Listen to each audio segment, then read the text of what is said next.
नमस्कार दोस्तों, स्वागत करता हूं आपका अपने YouTube चैनल पर। जैसा कि हम ज्योग्राफी पढ़ रहे थे तो उसी क्रम में आज हम क्वेश्चंस को देखेंगे, ठीक है। और कुछ महत्वपूर्ण क्वेश्चन लेकर आए हैं और इसी के माध्यम से हम कॉन्सेप्ट क्लियर करते चलेंगे। वीडियो को पूरा देखना ना भूलें और अपने हित मित्रों को भी शेयर करते रहें, क्योंकि जो भी पेट का फॉर्म या RO, ARO जो भी चीज़ें भरे हैं उनके लिए बहुत ही सहायक होगा। तो खुद भी पढ़ें और अपने परिचितों को भी ये शेयर करें। तो आइए प्रारंभ करते हैं। देखिए क्वेश्चन आपका क्या है। क्षेत्रफल की दृष्टि से देश के 4 सबसे बड़े राज्यों का सही क्रम है। आपको बताना है कि 4 राज्य जो यहाँ पर आपको विकल्प में दिए गए हैं, 4 राज्यों का सेट दिया गया है। आपको बताना है कि 4 सबसे बड़े राज्यों का क्रम कौन सा है। तो अगर हम देखें भारत में तो पहला नंबर आता है क्षेत्रफल की दृष्टि से राजस्थान का। आपका क्या है? राजस्थान, ठीक है। सबसे बड़े एरिया में हम देख रहे हैं, ठीक है, पॉपुलेशन में नहीं बात कर रहे हैं, एरिया को हम देख रहे हैं। तो सबसे पहला आपका राजस्थान आता है, दूसरा आपका महाराष्ट्र आता है।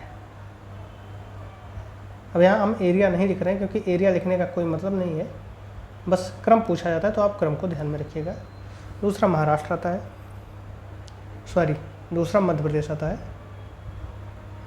महाराष्ट्र में आकर आपका ये मध्य प्रदेश हो जाएगा। तीसरा महाराष्ट्र आता है, दूसरा मध्य प्रदेश, तीसरा आपका महाराष्ट्र आता है और चौथा आपका अपना उत्तर प्रदेश आता है।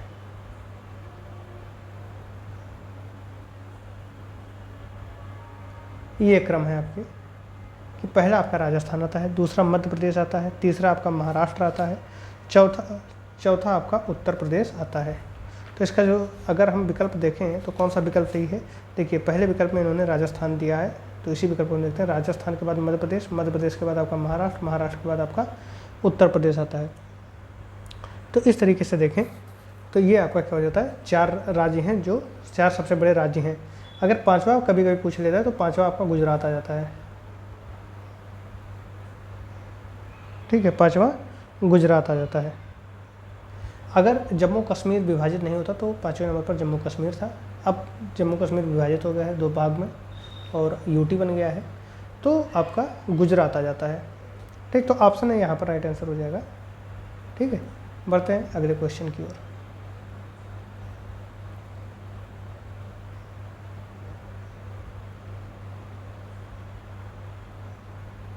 अगला क्वेश्चन हमसे कह रहा है निम्नांकित मानचित्र में x द्वारा प्रदर्शित है।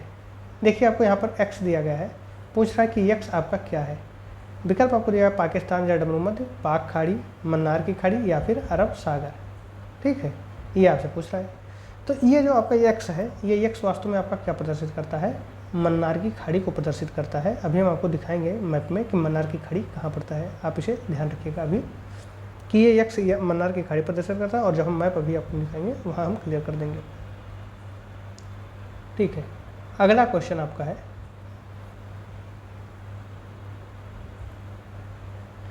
भारतीय संघ में केंद्र शासित प्रदेश हैं 5 हैं, 8 हैं, 9 हैं या इससे अधिक हैं। देखिए MPPCS 99 का क्वेश्चन है, तो जिस टाइम का क्वेश्चन है उस टाइम क्या था इससे हमें नहीं मतलब है।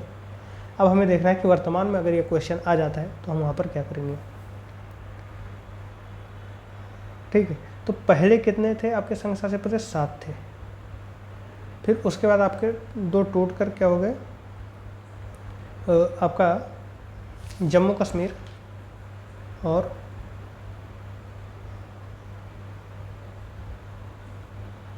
लद्दाख, ठीक है, ये 2 यूटी शामिल हो गए। जम्मू कश्मीर आपका यूटी कब बना है, ये 31 अक्टूबर 2019 को बन गया है। 31 अक्टूबर 2019 को जम्मू कश्मीर को यूटी मान लिया गया, यूटी बन गया। और जो आपका लद्दाख है, लद्दाख 31 अक्टूबर को 2019 यानी सेम डेट को ही इनका पार्टीशन हो गया और उसके बाद ये दोनों यूटी में शामिल कर लिए गए। जहाँ जो पहले आपका जम्मू कश्मीर एक राज्य होता था,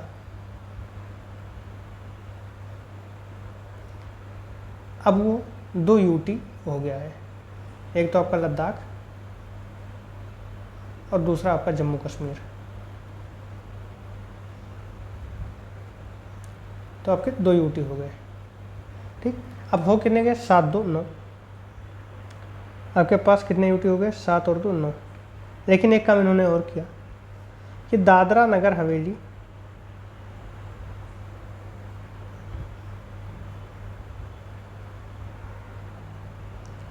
और दमन दीव जो थे, ये 2 यूटी थे, इनको मिलाकर 1 कर लिया गया। ठीक है, तो 7 दोनों और 1 आपका कम हो गया, तो कितने हो जाएंगे? 8। तो कुल मिलाकर भारतीय संघ में केंद्र शासित प्रदेश वर्तमान में अगर हम देखें तो 8 हैं। ऑप्शन बी क्या हो जाएगा? राइट आंसर हो जाएगा। कितने केंद्र शासित प्रदेश हैं? तो 8 हैं आपके। चलिए आगे हम क्वेश्चंस को देखते हैं।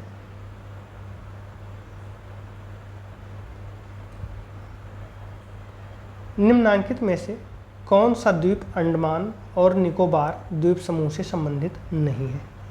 ठीक है, आपको बताना क्या है, कौन सा द्वीप ऐसा है जो अंडमान और निकोबार द्वीप से संबंधित नहीं है। विकल्प आपको दिया गया है, आप देख सकते हैं, रतलैंड, सेंटिनल, कैन्नानोर द्वीप या फिर नानकोरी। ठीक है, आपको बताना क्या है कि कौन सा ऐसा अंडमान और निकोबार में कौन सा द्वीप है जो आपका अंडमान और निकोबार द्वीप से समूह से संबंधित नहीं है। तो आपका जो कैन्नानोर द्वीप है ये आपका अंडमान और निकोबार द्वीप समूह से संबंधित नहीं है, बल्कि ये आपका लक्षद्वीप से संबंधित है। किससे? लक्षद्वीप से संबंधित है। आपका जो अंडमान निकोबार, बाकी रटलैंड हुआ, सेंटिनल हुआ, नानकोरी हुआ, ये तीनों आपके क्या हैं? ये तीनों आपके अंडमान और निकोबार द्वीप समूह से संबंधित हैं, लेकिन जो कैन्नानोर द्वीप है ये आपका लक्षद्वीप से संबंधित है। ठीक है, बढ़ते हैं अगले प्रश्न की ओर। यहाँ पर कथन और कारण है, देखते हैं कथन को। भारत का अक्षांशीय विस्तार एवं देशांतरीय विस्तार लगभग समान है। अक्षांशीय विस्तार का मतलब क्या हुआ? आप जो 8 डिग्री 4 मिनट से प्रारंभ करते हैं और जो 37 डिग्री 6 मिनट तक जाते हैं वो, और जो आप शुरुआत करते हैं कहाँ से? 68 डिग्री 7 मिनट से, ये जो आपका 68 डिग्री 7 मिनट से यहाँ से शुरुआत करते हैं और 97 डिग्री 25 मिनट तक जाते हैं, इनका जो अंतर आता है, ठीक है, ये अंतर लगभग कितना आता है? लगभग आपका 30 डिग्री का अंतर आता है। लगभग मानकर चलते हैं हम कि 30 डिग्री का अंतर आता है। वास्तव में अक्षांशों के बीच यानी ऊपर से नीचे जो अंतर आता है वो 29 डिग्री 2 मिनट का आता है, और जो इस तरीके का अंतर आता है यानी क्षैतिज अंतर आता है वो 29 डिग्री 18 मिनट का आता है।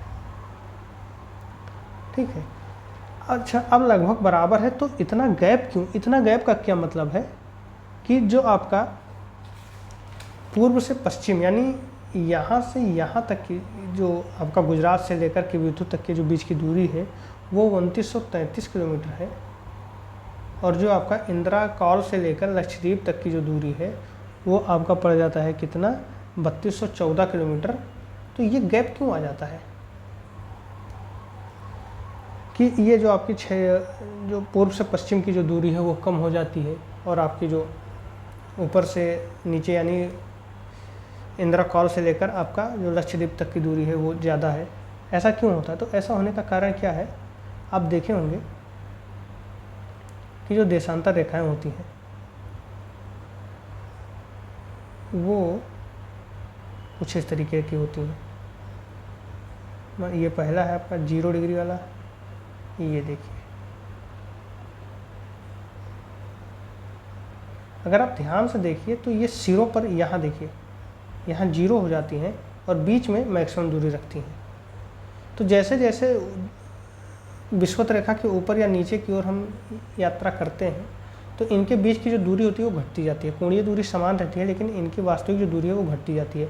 इसी वजह से हम देखते हैं कि जो पूर्व से पश्चिम की जो दूरी है भारत की वो कम है, जो ऊपर से नीचे की दूरी यानी उत्तर से दक्षिण की दूरी है वो ज़्यादा है।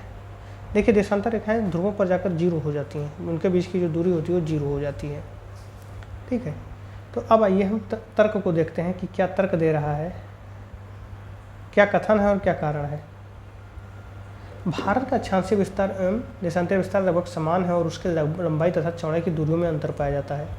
कारण इन्होंने क्या बताया कि भूमध्य रेखा पर ही देशांतर रेखाओं के बीच की दूरी सर्वाधिक होती है और क्रमशः कम होती हुई ध्रुवों पर शून्य हो जाती है। तो ये बात बिल्कुल सही है कि ध्रुव जो आपका विषुवत रेखा पर जो दूरी होती है दो देशांतरों के बीच वो मैक्सिमम होती है, और जब आप ध्रुवों पर पहुंच जाते हैं यहाँ पर तो ये 0 हो जाती है। तो ए भी सही है, आर भी सही है, और ए का कारण जो आर दिया गया है वो सही है, यानी ए और आर सही है, आर ए की सही व्याख्या का है, यानी ऑप्शन ए इसका राइट आंसर हो जाएगा कि ए सही है और आर उसका जो कारण दिया है वो भी सही है और सही व्याख्या कर रहा है। ठीक है, तो अब बढ़ते हैं अगले क्वेश्चन की ओर।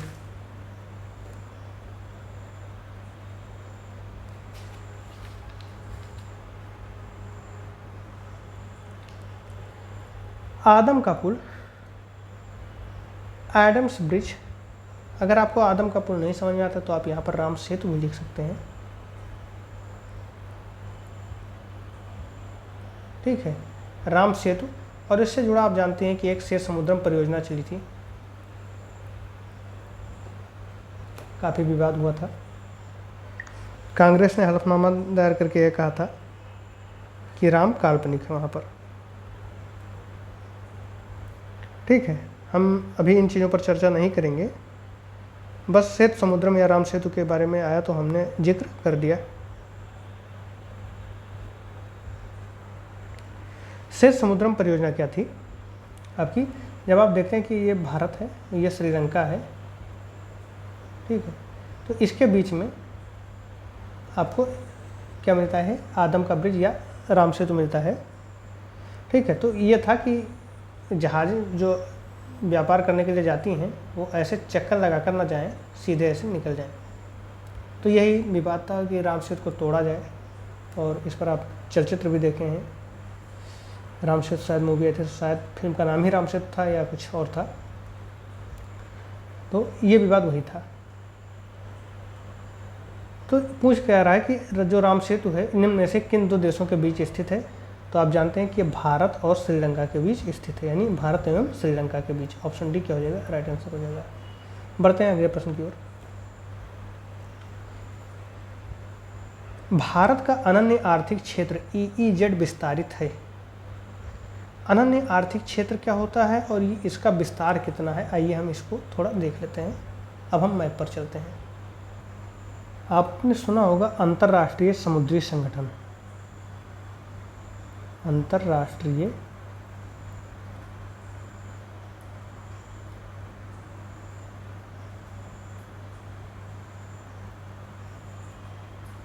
समुद्री संगठन।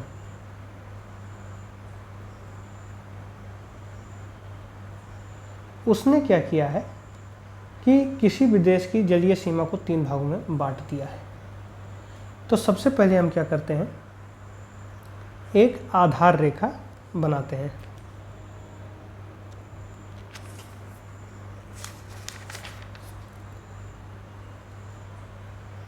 आधार रेखा कैसी होती है कि आप इसके पॉइंट को ऐसे देखिए, रेड लाइन जो हम खींच रहे हैं ऐसे, जो कटे फटे चीज़ें हैं, मतलब कटे फटे इलाके हैं, उन्हें आप जोड़ते हुए ऐसे निकल जाइए। जब आप ऐसे एक काल्पनिक रेखा खींच लेंगे तो आपको क्या क्या मिल जाएगा कि कुछ देखिए, कुछ जल अंदर आपके आ गए। ठीक है, तो जो जल इन कटे फटे तटरेखा के अंदर आ जाते हैं, जो हमने आधार रेखाएं खींची है, अब यहीं से हम मानेंगे कि जो डिस्टेंस मानी जाएगी वो हम इसी से रेखा से मानेंगे। अब ये क्या है कि कुछ इलाके जैसे मान लीजिए यहाँ पर ये थोड़ा बहुत पानी अंदर आ गया। ठीक है, तो हम इसे क्या कहेंगे, इसका भी अपना एक, ये जो आपको जल मिलता है इसे हम आंतरिक जल कहते हैं, क्योंकि आधार रेखा से अंदर है, तो इस पर कोई मतलब नहीं, ये अपने क्षेत्र का ही है चीज़ें। अब यहाँ से ये जो आधार रेखा है, यहाँ से हम 12 मील, 12 जो है समुद्री मील, या जिसे हम नॉटिकल मील भी कहते हैं, 12 नॉटिकल मील एक रेखा हम खींच देते। 12 नॉटिकल मील तक हमारे पास जो जल का भाग आता है, जो समुद्र का भाग आता है, ठीक है, उसे हम प्रादेशिक जल सीमा कहते हैं। 12 समुद्री मील तक जो है आधार रेखा से आप यहाँ लिख सकते हैं,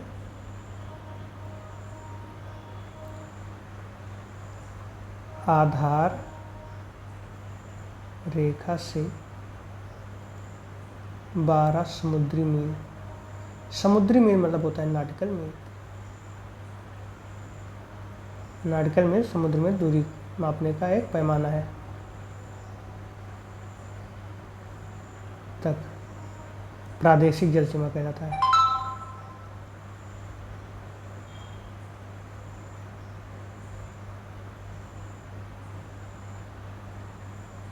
आपने आधार रेखाएं कैसे खींच दी और इससे 12 समुद्री मील तक यानी 12 नॉटिकल मील आप देख सकते हैं। यहाँ तक आपका क्या रहेगा, ये जो क्षेत्र रहेगा ये यहाँ से भी, इस सीमा से भी हम नाप सकते हैं, ऐसे भी, ठीक है। आधार रेखा से हम 12 नॉटिकल मील तक क्या कर सकते हैं, ये हमारी क्या कहलाती है, प्रादेशिक जल सीमा, ठीक है। ये जो ग्रीन कलर से मैं डैश वो कर रहा हूँ शेडेड, ये क्या है, प्रादेशिक जल सीमा है। अब प्रादेशिक जल सीमा में हम क्या क्या चीज़ें कर सकते हैं, तो प्रादेशिक जल सीमा क्या होता है, इसमें भारत का संपूर्ण अधिकार होगा। भारत का क्या, किसी भी देश का संपूर्ण अधिकार होगा। ये किसी भी देश के लिए ये नियम लागू है कि उसके जो आधार रेखा बनाई जाएगी उससे 12 नॉटिकल मील तक उसका पूरा इलाका या पूरे इलाके पर उस देश का अधिकार होगा। इसी प्रकार भारत का भी अधिकार है, ठीक है। यहाँ पर इस एरिया में भारत का पूरा अधिकार रहेगा। इसके बाद हम आधार रेखा से जब 24 नॉटिकल मील आगे बढ़ते हैं, कितने नॉटिकल मील, 24 नॉटिकल मील जब हम आगे बढ़ते हैं, आधार रेखा से बात कर रहे हैं। अगर हम इस रेखा से बात करें तो 12 नॉटिकल मील, ठीक है। 24 नॉटिकल मील जब आगे बढ़ते हैं तो इसे संलग्न क्षेत्र कहा जाता है। इसे क्या कहा जाता है, संलग्न क्षेत्र। संलग्न क्षेत्र का मतलब क्या होता है कि संलग्न क्षेत्र में भारत क्या कर सकता है, इस क्षेत्र को साफ सफाई करवा सकता है, सीमा शुल्क वसूल सकता है और वित्तीय अधिकार इसमें उसे प्राप्त रहते हैं। जो संलग्न क्षेत्र है, ये जो ब्लू कलर से मैं कर रहा हूँ, ये आपका संलग्न क्षेत्र है। इसमें सीमा शुल्क वसूल सकता है, कोई भी जा जाती है तो इसमें सीमा शुल्क वसूल सकता है उससे। इसकी साफ़ सफाई इस एरिया की करवा सकता है और इसके साथ ही साथ इसमें कोई भी वित्तीय, जितनी भी चीज़ें हैं, वित्तीय अधिकार उसे प्राप्त है। 1 नॉटिकल मील का अगर हम देखें कितना हो जाता है, ये होता है वास्तव में 1.8 किलोमीटर। अब आता है कि आधार रेखा से, ये आप देख लीजिए, ये आपकी आधार रेखा थी। आधार रेखा से जब हम 200 नॉटिकल मील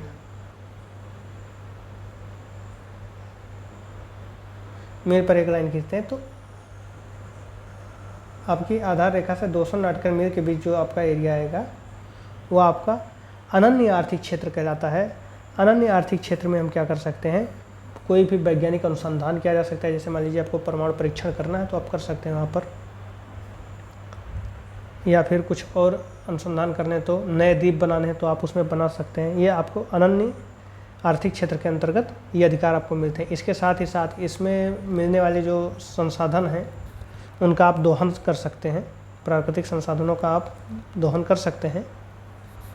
और इसके बाद जो एरिया शुरू होता है उस पर सभी राष्ट्रों का समान अधिकार होता है, या कह सकते हैं कि उस पर किसी राष्ट्र का कोई अधिकार नहीं होता है। तो इस तरीके से हम देखते हैं कि 0 से लेकर 12 तक और फिर 12 से 24 तक और 24 से 200 तक हम 3 भागों में डिवाइड करते हैं। पहले भाग को हम क्या नाम देते हैं, पहले भाग को हम प्रादेशिक जल सीमा कहते हैं, प्रादेशिक। दूसरे भाग को हम क्या कह देते हैं, संलग्न क्षेत्र। और तीसरे भाग को अनन्य आर्थिक क्षेत्र। तो ये चीज़ आप ध्यान रखिएगा। अब आइए हम प्रश्न पर जाते हैं कि प्रश्न पर क्या है। देखिए हमने आपको जो चित्र में दिखाया था वो यहाँ पर x आपका था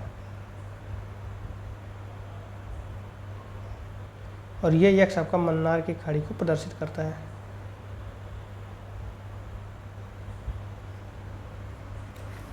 ठीक है, मन्नार की खाड़ी को क्या प्रदर्शित करता है, ये आपका राम सेतु है। और राम सेतु के आपके दक्षिण में क्या है, मन्नार की खाड़ी और उत्तर में पाक की खाड़ी। रामसर के उत्तर में पाक की खाड़ी, दक्षिण में मन्नार की खाड़ी। ठीक है, अब बढ़ते हैं। यहाँ पर हमारे पास क्वेश्चन क्या था कि भारत का अनन्य आर्थिक क्षेत्र EEZ। EEZ का क्या मतलब होता है? तो EEZ का मतलब होता है exclusive economic zone. Exclusive economic zone होता है भारत का अनन्य आर्थिक क्षेत्र। अनन्य आर्थिक क्षेत्र को हम EEZ एक्सक्लूसिव इकोनॉमिक जोन कहते हैं। ये विस्तारित है, तो हमने क्या कहा कि 200 समुद्री मील तक आपका EEZ का एरिया है, यानी ऑप्शन बी इसका राइट आंसर हो जाएगा। बढ़ते हैं अगले क्वेश्चन की ओर।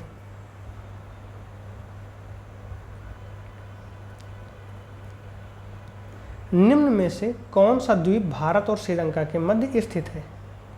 एलिफेंटा, न्यूमोर, रामेश्वरम या लक्षद्वीप? तो आप जानते हैं रामेश्वरम जो द्वीप है वो आपका भारत और श्रीलंका के मध्य स्थित है। ऑप्शन सी इसका राइट आंसर हो जाएगा। बढ़ते हैं नेक्स्ट क्वेश्चन की ओर। कर्क रेखा निम्नांकित में से किस एक राज्य से होकर नहीं गुजरती है? आपको हमने बताया था कि कर्क रेखा किन राज्यों से होकर गुजरती है और इनसे किस तरीके के क्वेश्चन पूछे जाते हैं, और वहाँ पर मैंने आपको ये उदाहरण भी दिया था। तो आइए एक बार हम फिर से दोहरा लेते हैं कि कर्क रेखा किन राज्यों से होकर गुजरती है। तो सबसे पहले आपको गुजरात में मिलेगी। जब भारत में प्रवेश करती है तो वो गुजरात में प्रवेश करती है, और गुजरात से जैसे ही निकलती है फिर राजस्थान के थोड़े से क्षेत्र से होकर निकल जाती है। फिर उसके बाद अपना मध्य प्रदेश आ जाता है। मध्य प्रदेश के बाद आपका छत्तीसगढ़ आ जाता है। छत्तीसगढ़ के बाद आपका क्या आ जाता है? झारखंड। ठीक है, छत्तीसगढ़ के बाद आपका झारखंड आ जाता है, और झारखंड के बाद आपका पश्चिम बंगाल आ जाता है। पश्चिम बंगाल के बाद आपका त्रिपुरा आ जाता है, और त्रिपुरा के बाद आपका मिजोरम आ जाता है। 1 2 3 4 5 6 7 8 राज्यों से होकर गुजरती है, और जिसमें आपका उड़ीसा नहीं है। ऑप्शन डी क्या हो जाएगा? यहाँ पर आंसर हो जाएगा कि उड़ीसा राज्य से होकर आपकी कर्क रेखा नहीं गुजरती है, लेकिन भारत की मानक समय रेखा उड़ीसा से होकर गुजरती है। वो ना राजस्थान से होकर गुजरती है, ना गुजरात से होकर गुजरती है, ना वो त्रिपुरा से होकर गुजरती है। वो सिर्फ तब उड़ीसा से होकर गुजरती है, मतलब सिर्फ उड़ीसा से नहीं बल्कि इन विकल्पों में सिर्फ उड़ीसा से होकर गुजरती है। इसके अतिरिक्त तो आपका उत्तर प्रदेश से भी होकर गुजरती है, आंध्र प्रदेश से भी होकर गुजरती है, थोड़ा मध्य प्रदेश को भी टच कर लेती है। देखिए नेक्स्ट है, निम्नलिखित में से कौन सा एक अनुषंगी नगर के वर्ग में आता है?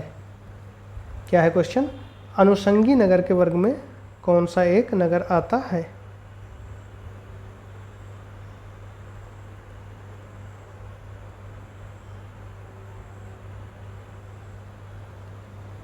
अनुषंगी नगर होता क्या है? तो अनुषंगी नगर ऐसा नगर होता है जिसके, मान लीजिए कोई नगर है और उसके आसपास के जो छोटे छोटे नगर हैं वो अपने क्रियाकलापों के लिए या आर्थिक क्रियाविधियों के लिए किस पर डिपेंड कर रहे हैं? तो ये इस नगर पर डिपेंड कर रहे हैं, तो ये आपका अनुषंगी नगर कहलाता है।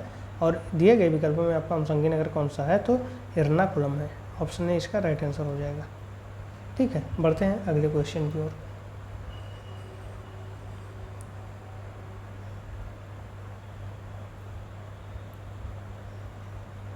कह रहा है क्वेश्चन कि क्षेत्रफल की दृष्टि से 3 सबसे बड़े केंद्र शासित प्रदेश अवरोही क्रम में हैं। तो सबसे बड़े, देखिए क्वेश्चन, सबसे बड़े केंद्र शासित प्रदेश अवरोही क्रम में, यानी सबसे बड़ा पहले लिखेंगे, फिर उससे छोटा, फिर उससे छोटा। IAS 2006 का क्वेश्चन है ये आपका। तो इसमें आपको पता होना चाहिए एरिया। अगर आपको पता है तो आप बता सकते हैं कि कौन सा बड़ा है, उसके बाद कौन सा है, फिर कौन सा है।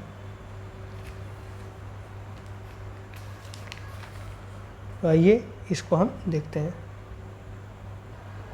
सबसे पहली चीज़ तो ये है कि अगर हम वर्तमान समय की अगर बात करें तो सर्वाधिक जो यूटी का क्षेत्रफल है वो आपका लद्दाख का मिलता है। ठीक है, और दिए गए प्रश्न में जब हम देखते हैं कि ये 2006 के संदर्भ में पूछा गया है, तो यहाँ पर अगर हम विकल्पों में देखें तो विकल्पों के आधार पर यहाँ क्या है कि क्षेत्रफल की दृष्टि से 3 सबसे बड़े केंद्र शासित, तो यहाँ क्षेत्रफल की दृष्टि से यहाँ लिखना दिए गए विकल्पों में, क्योंकि ना जम्मू कश्मीर शामिल किया गया है ना लद्दाख शामिल किया गया है। दिए गए विकल्पों में अगर लद्दाख को शामिल कर लिया जाता तो लद्दाख पहले नंबर पर आ जाता, उसके बाद आपका जम्मू कश्मीर आ जाता, फिर आपका आ जाता अंडमान निकोबार द्वीप समूह। तो दिए गए विकल्पों में दिल्ली, पांडिचेरी, अंडमान और निकोबार द्वीप समूह 3 दिए गए हैं, यही आगे पीछे करके दिया गया है। तो सबसे बड़ा आपका अंडमान निकोबार द्वीप समूह है। क्यों? क्योंकि इसका अगर एरिया देखें तो 8,249 किलोमीटर स्क्वायर है। अगर हम पांडिचेरी की बात करते हैं तो जो पांडिचेरी का एरिया है वो 490 किलोमीटर स्क्वायर है। अगर हम दिल्ली की बात करते हैं तो दिल्ली का जो एरिया है वो आपका 1483 किलोमीटर स्क्वायर है। तो देखिए सबसे बड़ा है आपका 8,249 अंडमान निकोबार, फिर आपका दिल्ली, फिर पांडिचेरी। तो देखिए किस में है, ऑप्शन सी अगर हम देखें तो अंडमान और निकोबार द्वीप समूह, फिर दिल्ली, फिर पांडिचेरी। तो दिए गए विकल्पों में से क्षेत्रफल की दृष्टि से 3 सबसे बड़े केंद्र शासित प्रदेश आपके कौन कौन से हो गए? अंडमान निकोबार, दिल्ली, फिर पांडिचेरी। ठीक है। अगर लद्दाख और कश्मीर दिया जाता तो पहले नंबर पर लद्दाख आ जाता, दूसरे पर कश्मीर, तीसरे पर अंडमान निकोबार द्वीप समूह, फिर दिल्ली और पांडिचेरी दे देते आप। नेक्स्ट है क्वेश्चन, देखिएगा ये बहुत ही इंटरेस्टिंग है। कौन सा भारत के बारे में सही है? सही उत्तर के चयन हेतु अधोलिखित कोड का उपयोग कीजिए। भारत विश्व का 5वां बड़ा देश है। आप जानते हैं कि ये 7वां बड़ा देश है। यह स्थल मंडल के कुल क्षेत्रफल का लगभग 2.4% भाग अधिकृत किए हुए जी। ये स्थल मंडल की अगर बात कर रहा है तो स्थल मंडल का 2.4% भाग लिए हुए है या अपने अंतर्गत समाहित किए हुए। समूचा भारत उष्ण कटिबंध में स्थित है। आप जानते हैं कि 23.5 डिग्री आपका क्या है, उत्तरी अक्षांश जो है वो डिसाइड करता है उष्ण और उपोष्ण को। तो भारत को आधे आधे भाग में बांट दिया है। तो जब भारत को आधे आधे भाग में बांट दिया तो आधा उष्ण में आ गया, आधा उपोष्ण में आ गया। तो ये कहना गलत है कि समूचा भारत उष्ण कटिबंधीय क्षेत्र में स्थित है। हाँ, गर्मी रहती है, उसका भी कारण है कि साइबेरिया से जो हवाएं आती हैं ठंडी, वो हिमालय के द्वारा रोक ली जाती है। फिर क्या है, 82.5 डिग्री पूर्वी देशांतर का उपयोग भारतीय मानक समय को निर्धारित करने के लिए किया जाता है। जी, हमने बताया था कि जो आपका 82.5 डिग्री मानक समय है, जिसे हम भारत का मानक समय रेखा भी कहते हैं, वो क्या है 82.5 डिग्री, और वो क्या है पूर्वी देशांतर है। ये भी आप ध्यान रखिएगा, पूर्वी देशांतर लिखा हुआ है, यानी ये भी सही है आपका। यानी आपका पहला गलत और तीसरा गलत है, दूसरा और चौथा सही है। अब आइए हम विकल्पों को देखते हैं। दूसरा और चौथा ध्यान रखिएगा सही है। विकल्प अगर हम डी देखें तो दूसरा और चौथा सही है। तो उपयुक्त कथनों में से कौन सा सही है, हमसे पूछा था, तो डी इसका सही उत्तर हो जाएगा। चलिए आगे बढ़ते हैं।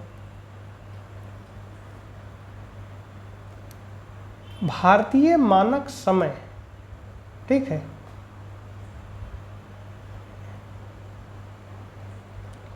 देशांतर रेखा 23.5 डिग्री, ये गलत दिया हुआ है, ये 82.5 डिग्री होगा, 83 लिखा है, सॉरी 82.5 डिग्री होगा।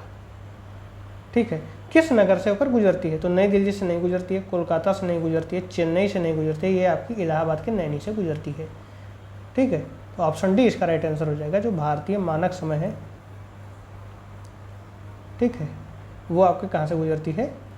इलाहाबाद से होकर गुजरती है। कहाँ? इलाहाबाद में, नैनी से होकर। नेक्स्ट है, सर्वप्रथम इंडिया शब्द का प्रयोग भारत के लिए किस भाषा में किया गया? तो इंडिया शब्द का प्रयोग अगर आप देखें तो ग्रीक भाषा में किया गया है। ऑप्शन सी इसका राइट आंसर हो जाएगा, इसमें कुछ भी सोचना नहीं है।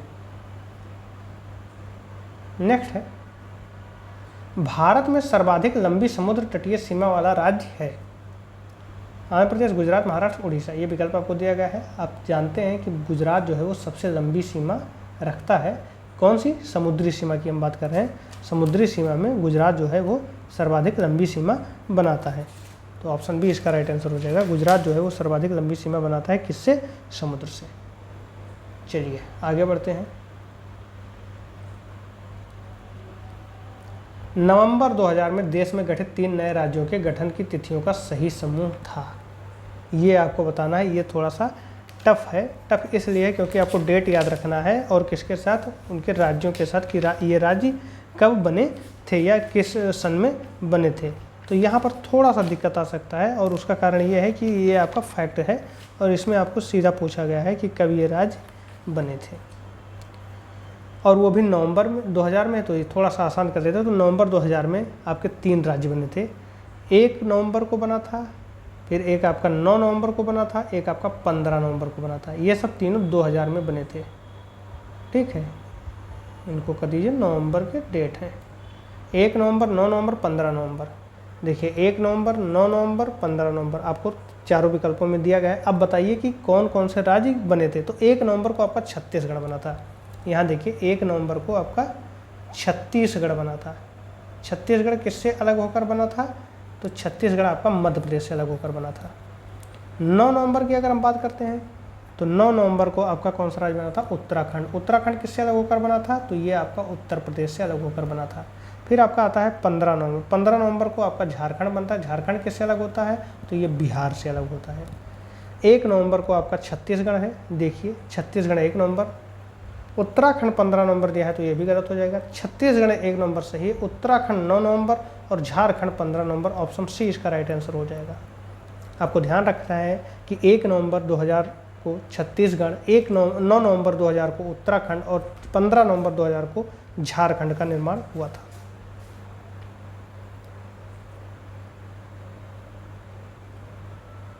नेक्स्ट है, क्षेत्रफल की दृष्टि से देश का सबसे बड़ा राज्य है। हमने अभी जो पहला क्वेश्चन हमने देखा था उसमें पहले नंबर पर राजस्थान आता है, दूसरे पर मध्य प्रदेश आता है, तीसरे पर महाराष्ट्र आता है, चौथे पर आपका उत्तर प्रदेश आता है, पांचवें पर गुजरात आता है। कब? जब जम्मू कश्मीर को समाप्त करके उसे यूटी में शामिल कर लिया गया है तब। ठीक, तो आपका क्या है? क्षेत्रफल की दृष्टि से देश का सबसे बड़ा राज्य है तो ये आपका राजस्थान है। ऑप्शन सी इसका राइट आंसर हो जाएगा। चलिए आगे बढ़ते हैं। मरकत द्वीप एमराल्ड आइलैंड के नाम से प्रसिद्ध है। ठीक है, मरकत द्वीप जो है एमराल्ड आइलैंड के नाम से आपका कौन सा द्वीप प्रसिद्ध है? तो ये आपका प्रसिद्ध है अंडमान निकोबार द्वीप। मरकत द्वीप के नाम से या एमराल्ड आइलैंड के नाम से आपका अंडमान निकोबार द्वीप प्रसिद्ध है।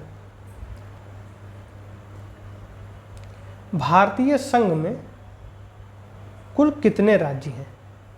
तो ये वर्तमान की बात कर रहा है और वर्तमान में आपके पास, हिंदी थोड़ा गलत हो जा रही है, वर्तमान में आपके पास कितने राज्य हैं? तो कुल मिलाकर आपके 28 राज्य हैं। जम्मू कश्मीर था तो आपके पास 29 राज्य थे, उसे तोड़ दिया गया, 2 यूटी में बदल दिया गया तो आपके पास एक राज्य समाप्त हो गया तो 28 राज्य बचे और आपके पास 8 केंद्र शासित प्रदेश हैं। 28 राज्य और 8 केंद्र शासित प्रदेश। चलिए अगला क्वेश्चन, निम्नलिखित में से कौन सा भारतीय राज्य म्यांमार देश की सीमा पर स्थित नहीं है? इसे आइए हम मैप के द्वारा समझते हैं। क्वेश्चन देख लीजिए, भारतीय राज्य पूछ रहा है कौन सा भारतीय राज्य है जो म्यांमार देश की सीमा पर स्थित नहीं है? मणिपुर है, अरुणाचल प्रदेश है, नागालैंड है और त्रिपुरा है। आइए हम मैप में देखते हैं इसे। आप जानते हैं ये आपका म्यांमार है, ये आपका अरुणाचल प्रदेश है, ये आपका क्या है? भूटान है और ये आपका क्या है? सिक्किम है। ध्यान दीजिएगा, ये आपका सिक्किम है, ये आपका भूटान है। भूटान तो अलग देश हो गया। अरुणाचल प्रदेश है। अरुणाचल प्रदेश से जब हम थोड़ा नीचे आते हैं तो आपको क्या मिलता है? नागालैंड। क्या मिलता है? नागालैंड। देखिए इसकी भी सीमा म्यांमार से मिल रही है। और जब नागालैंड से नीचे आते हैं तो यहाँ पर हमें मिलता है मणिपुर, और मणिपुर से जब नीचे आते हैं तो आपका क्या मिलता है? मिजोरम। मिजोरम से थोड़ा जब हम क्लॉकवाइज और आगे बढ़ते हैं तो ये आपका मिलता है त्रिपुरा। ठीक, त्रिपुरा के बाद जब यहाँ पर आते हैं तो ये आपका क्या है? मेघालय, और ये आपका क्या है? असम। ठीक, ये हो गया। अब हमसे पूछ क्या रहा था कि कौन सा राज्य है जो आपका किससे सीमा नहीं बनाता है? म्यांमार से सीमा नहीं बनाता है। तो म्यांमार से आपका त्रिपुरा भी बनाता है, अरुणाचल प्रदेश भी बनाता है, नागालैंड भी बनाता है और मणिपुर भी बनाता है। अब इसमें आपको देखना क्या है, एक चीज़ और ध्यान रखिएगा, सॉरी, ये आपके राज्य जो हैं, बांग्लादेश जो आपका है वो त्रिपुरा से नीचे आकर, मिजोरम से थोड़ा नीचे आकर यहाँ से सीमा बनाती है, ये आपका बांग्लादेश है। ठीक है, तो त्रिपुरा जो है वो आपका, ये आपका त्रिपुरा था, ये आपका अरुणाचल प्रदेश था, ये आपका क्या था, नागालैंड, और नागालैंड के जब नीचे आते हैं तो मणिपुर, ये आपका म्यांमार है, ये पूरा आपका एरिया क्या है, म्यांमार है। नागालैंड के नीचे आते हैं मणिपुर, और मणिपुर के नीचे आते हैं तो मिजोरम। तो मिजोरम भी है, मणिपुर भी है, नागालैंड भी है, अरुणाचल प्रदेश, ये सब किसके साथ बनाते हैं, ये आपके म्यांमार के साथ सीमा बनाते हैं। लेकिन जो आपका त्रिपुरा है वो बांग्लादेश के साथ बनाता है। बांग्लादेश ऐसा राज्य है जो कि 3 तरफ से त्रिपुरा ऐसा राज्य है जो कि 3 तरफ से, उत्तर से भी, पश्चिम से भी और दक्षिण से भी बांग्लादेश से घिरा हुआ है। ठीक है, ये देखिए, ये त्रिपुरा है, ये आपका ये तीनों तरफ से बांग्लादेश से घिरा हुआ है। ये देखिए, ये बांग्लादेश से घिरा हुआ है। ठीक है, तो त्रिपुरा जो है वो म्यांमार से सीमा नहीं बनाता है। चलिए आगे हम, तो आपने मैप में देखा कि जो त्रिपुरा है वो तीनों तरफ से किससे घिरा हुआ है, बांग्लादेश से घिरा हुआ है। बाकी आपका अरुणाचल प्रदेश, मणिपुर, नागालैंड, इन तीनों की सीमाएं म्यांमार से लगती हैं। चलिए आगे बढ़ते हैं। फिर से आपका क्वेश्चन आया है कि निम्नलिखित जोड़ों में से कौन सा जोड़ा सही नहीं है। आपको दिया गया है भारत का कुल क्षेत्रफल 3.28 मिलियन वर्ग किलोमीटर है। ये सही है, क्योंकि 1 मिलियन में 10 लाख किलोमीटर, 10 लाख होते हैं। तो जब आप मल्टीप्लाई करेंगे 10 से तो 10 से 30 हो जाएगा, 30 और 2 यानी 32 लाख आपका हो जाएगा। 32,87,000 किलोमीटर जो आपका है वो आपको मिल जाएगा। तो भारत का कुल क्षेत्रफल ये सही दिया हुआ है। भारत का अक्षांशीय विस्तार जो कह रहा है तो 8 डिग्री 4 मिनट उत्तर से 37 डिग्री 6 मिनट उत्तर है। तो बिल्कुल सही है। आप ये देखते हैं कि अक्षांशीय विस्तार 8 डिग्री 4 मिनट से स्टार्ट होता है, और मुख्य भूमि की बात हो रही है, नहीं तो 6 डिग्री 45 मिनट से।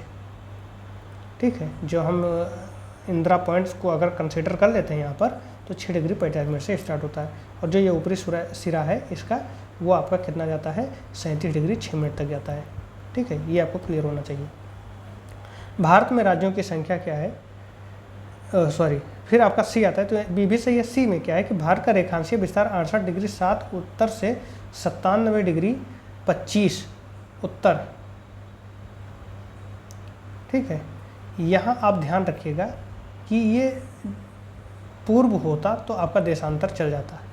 अगर ये देशांतर रेखा की बात कर रहा है, रेखांशीय इसमें लिखा है, देशांतर रेखा की हम बात करें तो 68 डिग्री 7 मिनट ये पूर्वी होगा, और 97 डिग्री 25 मिनट ये आपका पूर्वी होना चाहिए।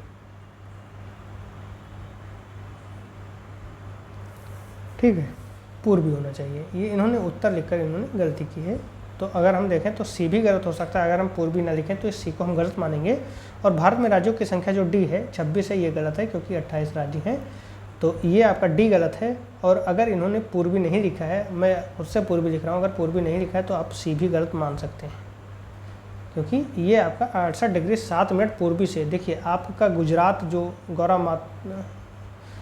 माता जो टच करता है, गौरा मोता जो है आपका, वो टच करता है जब, तो वो आपका कहाँ टच करता है, 68 डिग्री 7 मिनट से टच करता है। ठीक है, 68 डिग्री 7 मिनट से शुरू होता है और ये 97 डिग्री 25 मिनट तक जाता है। लेकिन ये पूर्वी देशांतर है, आप ध्यान रखिएगा, ये पूर्वी देशांतर है। ठीक है, आगे बढ़ते हैं। क्षेत्रफल की दृष्टि से देश के 3 सबसे छोटे राज्यों का आरोही क्रम है। हमें बताना क्या है कि क्षेत्रफल की दृष्टि से देश के सबसे छोटे राज्यों का आरोही क्रम है, यानी सबसे छोटा, फिर उससे बड़ा, फिर उससे बड़ा। तो देश में सबसे छोटा राज्य अगर हम बात करें तो दिए गए विकल्पों के ही हम एरिया की बात अगर कर लेते हैं, तो जो गोवा है आपका, गोवा का एरिया कितना है, 37, गोवा को हम लिख देते हैं 3702 किलोमीटर स्क्वायर, ये एरिया है। फिर उसके बाद सिक्किम आता है। अगर हम सिक्किम की बात करते हैं तो सिक्किम 7096 किलोमीटर स्क्वायर है। फिर आपका देखिए, गोवा, सिक्किम, त्रिपुरा, यही चारों में दिया गया है, आगे पीछे करके दिया गया है। अब हम त्रिपुरा को भी देख लेते हैं। त्रिपुरा जो है वो आपका है 10,486। अब बताना है कि बढ़ते क्रम में तो सबसे छोटा आपका गोवा है, फिर सिक्किम है, फिर त्रिपुरा है। तो ऑप्शन भी अगर हम देखें, गोवा, फिर सिक्किम, फिर त्रिपुरा जो है वो क्या है, आरोही क्रम में है। अगर अवरोही कहता तो सबसे पहले त्रिपुरा होता, फिर सिक्किम होता, फिर आपका गोवा होता। तो ऑप्शन बी इसका यहाँ पर सही उत्तर हो जाएगा। चलिए आगे बढ़ते हैं।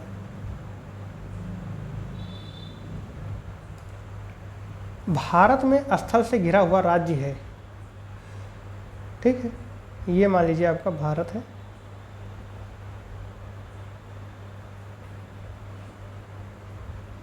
अच्छे से तो नहीं बनेगा यहाँ पर, चलो वैसे बना दे रहे हैं। ये आपका भारत है। मिजोरम आप देखते हैं कि मिजोरम यहाँ पर है, ये सबसे नीचे। मिजोरम के बाद आपका त्रिपुरा आ जाता है।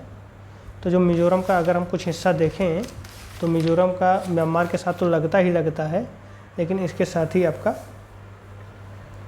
यहाँ देखिए भारत के किस राज्य की सीमा बांग्लादेश से नहीं लगती है, तो मिजोरम का कुछ हिस्सा आपका बांग्लादेश के साथ टच होता है। आइए हम मैप में ही इसे देख लेते हैं। आइए मैप में हम देखते हैं। हमसे पूछ रहा है कि 4 ऑप्शन दिया गया था। 4 ऑप्शन आपके कौन कौन से थे? पहला मिजोरम दिया गया था, दूसरा आपका त्रिपुरा दिया गया था, तीसरा आपका मणिपुर दिया गया था, और चौथा आपका मेघालय दिया गया था। पूछ रहा था हमसे कि आप ये बताएं कि इसमें कौन सा ऐसा राज्य है जिसकी सीमा बांग्लादेश से नहीं मिलती है। देखिए मिजोरम जो है आपका, वो कहाँ पर है? ये आपका मिजोरम है, और इसकी सीमा ये बांग्लादेश से मिलती है। देखिए ये बांग्लादेश से इसकी सीमा मिलती है। त्रिपुरा तीनों तरफ से बांग्लादेश से घिरा हुआ है, ये आपका त्रिपुरा हो गया, ये तीनों तरफ से बांग्लादेश से घिरा हुआ है। मणिपुर जो है आपका ये है, और मणिपुर आप देख सकते हैं कि बांग्लादेश से इसकी सीमा नहीं मिलती है। अगर हम मेघालय की बात करें तो मेघालय आपका ये है, और मेघालय की सीमा बांग्लादेश से मिलती है। यानी बात करते हैं तो मणिपुर जो है उसकी सीमा बांग्लादेश से नहीं मिलती है। ठीक है, तो ऑप्शन सी क्वेश्चन में, ऑप्शन सी यानी मणिपुर जो कह रहा है, मणिपुर जो है वो बांग्लादेश से उसकी सीमा नहीं मिलती है। चलिए आगे बढ़ते हैं।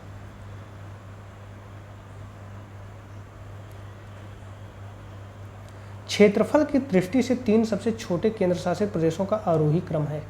देखिए सबसे छोटे केंद्र शासित प्रदेशों के बारे में पूछ रहा है, और ये पूछ रहा है कि उनका आरोही क्रम क्या हो जाएगा। तो आइए हम देखिए, लक्षद्वीप सब में दिया हुआ है, दमन और दीव सब में दिया हुआ है, चंडीगढ़ सब में दिया गया हुआ है। तो हम तीनों का एरिया देख लेते हैं, उसके आधार पर हम बता देंगे कि आरोही क्रम बताना है कि सबसे छोटा, फिर उससे बड़ा, फिर उससे बड़ा। लक्षद्वीप का कितना हो जाएगा ये हम देख लेते हैं, फिर दमन दीव का देख लेंगे, और फिर चंडीगढ़ का देख लेंगे।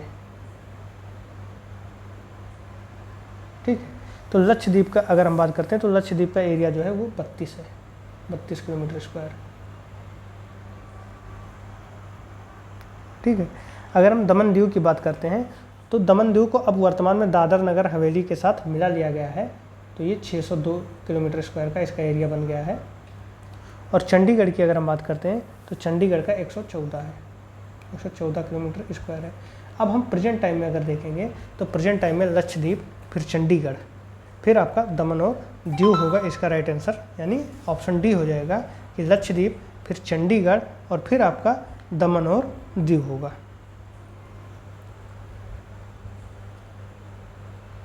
ठीक है, अगर दमन दीव को दादरा नगर हवेली के साथ नहीं मिलाया जाता तो आपका पहले लक्षद्वीप होता, फिर आपका फिर आपका क्या होता, दमन दीव होता, और फिर चंडीगढ़ होता। ठीक है, चंडीगढ़ सबसे बड़ा होता, लेकिन दमन दीव और दादरा नगर हवेली को मिला लिया गया है, इसलिए आपका लक्षद्वीप, चंडीगढ़, फिर दमन और दीव आ गया। दमन दीव प्लस दादरा नगर हवेली, ये नहीं होता तो ऑप्शन ए इसका सही उत्तर था। चलिए आगे बढ़ते हैं। क्षेत्रफल की दृष्टि से सबसे छोटा केंद्र शासित प्रदेश है। हमने देखा 32 किलोमीटर स्क्वायर एरिया किसका है, तो ये आपका लक्षद्वीप का है, तो ऑप्शन ए इसका राइट आंसर हो जाएगा। नेक्स्ट है, निम्न में से कौन से द्वीप अपतट द्वीप नहीं है? तो अपतट द्वीप में अगर हम देखें तो ये आपका लक्षद्वीप जो है वो अपतट द्वीप नहीं है। ठीक है, ये बिल्कुल अलग जाकर है भारत से, भारत की मतलब जो भारत का जो समुद्र, जहाँ से आपकी मुख्य भूमि समाप्त होती है उसके आगे समुद्री क्षेत्र में आपका ये लक्षद्वीप आपको मिलेगा इन तीनों विकल्पों के अतिरिक्त। नेक्स्ट है, निम्नलिखित में से कौन सा नगर कर्क रेखा पर स्थित है। तो इसके लिए हमने आपको बताया था कि आपको ये देखना पड़ेगा कि कर्क रेखा के निकट कौन कौन से नगर हैं। तो इसके लिए मैं एक अलग से वीडियो आपको बनाऊंगा कि कर्क रेखा पर स्थित कौन कौन से नगर हैं या उनसे नज़दीक और दूर कौन कौन से नगर हैं। ठीक है, उसमें थोड़ा टाइम लगेगा। अगर अभी हम देखना चाहें तो भोपाल जो है वो कर्क रेखा पर स्थित नगर है, तो ऑप्शन सी इसका राइट आंसर हो जाएगा। बाकी उसके लिए हम एक अलग वीडियो बनाएंगे जो कि कर्क रेखा और जो आपकी भारतीय मानक समय रेखा है उस पर आधारित जो नगर हैं उनकी अलग सूची हम बनाएंगे और जो कर्क रेखा पर हैं उनकी अलग सूची बनाएंगे, क्योंकि उससे कहीं ना कहीं क्वेश्चन आपसे पूछे जाते हैं। नेक्स्ट है, जनसंख्या तथा क्षेत्रफल की दृष्टि से भारत का विश्व में कौन सा स्थान है। देखिए, जनसंख्या की दृष्टि से तो आपका दूसरा स्थान है, हालांकि बीच में ये पता चला कि पहला हो गया है, लेकिन चलिए विकल्पों में अगर हम बात करते हैं तो अभी दूसरा स्थान है। और क्षेत्रफल की दृष्टि से अगर हम देखें तो 7वां है। तो दूसरा और 7वां आपका जो सी ऑप्शन है वो है। अगर कहीं आपको पहला दिख रहा है तो जो बीच में चर्चा हुई थी उस अनुसार आपका पहला स्थान हो गया है, जनसंख्या में हमने चीन को पीछे कर दिया था। तो दूसरा और 7वां हो जाएगा। नेक्स्ट है और लास्ट क्वेश्चन आज का है, हिंद महासागर के तट पर स्थित देशों में सर्वाधिक तट लंबाई वाला देश है। तो सर्वाधिक तट लंबाई वाला, पहले तो आप ये समझ लीजिए कि हिंद महासागर है, उसका प्रसार जो है वो बहुत ही लंबा है। आप यहाँ देखेंगे कि दक्षिण अफ्रीका के जो दक्षिण अफ्रीकी महाद्वीप है वहाँ पर आपको एक नगर मिलता है केप टाउन। ठीक है, तो केप टाउन जो कि 19 डिग्री 22 मिनट पूर्वी रेखा पर है। यहाँ से आपका हिंद महासागर स्टार्ट होता है और ये कहाँ तक जाता है, ये आपका ऑस्ट्रेलिया जो है पूर्वी सीमा में एक तस्मानिया है, तो तस्मानिया के पास में आपका ये 147 डिग्री पूर्वी देशांतर, 19 डिग्री 22 मिनट से लेकर 147 डिग्री पूर्वी देशांतर के बीच आपका हिंद महासागर पड़ता है। ठीक है, तो इसी में जो हम अरब सागर कहते हैं ये सारे हिंद महासागर के ही पार्ट हो जाते हैं। तो भारत की जो सीमा है वो कुछ इस तरीके से आप देखते हैं ऐसे, तो इतनी लंबी सीमा किसी और देश की है नहीं, जितनी सीमा आपकी भारत की हिंद महासागर से टच होती जाती है उतना और किसी देश का नहीं है। तो यहाँ पर जो विकल्प होगा वो भारत इसका सही उत्तर हो जाएगा कि भारत का जो तट लंबाई वाला देश है, हिंद महासागर के तट पर स्थित देशों में सर्वाधिक तट लंबाई वाला देश कौन है, तो भारत है। ठीक है, तो ऑप्शन बी इसका राइट आंसर हो जाएगा। तो आज हमने 30 क्वेश्चन किए हैं और कॉन्सेप्ट भी क्लियर किए हैं कुछ। अगले वीडियो में भी हम इसके आगे के क्वेश्चन करेंगे और ये वीडियो आप अपने जानने वालों को शेयर ज़रूर करें ताकि वो भी लाभान्वित हो सकें। तो इन्हीं बातों के साथ मिलते हैं अगले वीडियो में। धन्यवाद।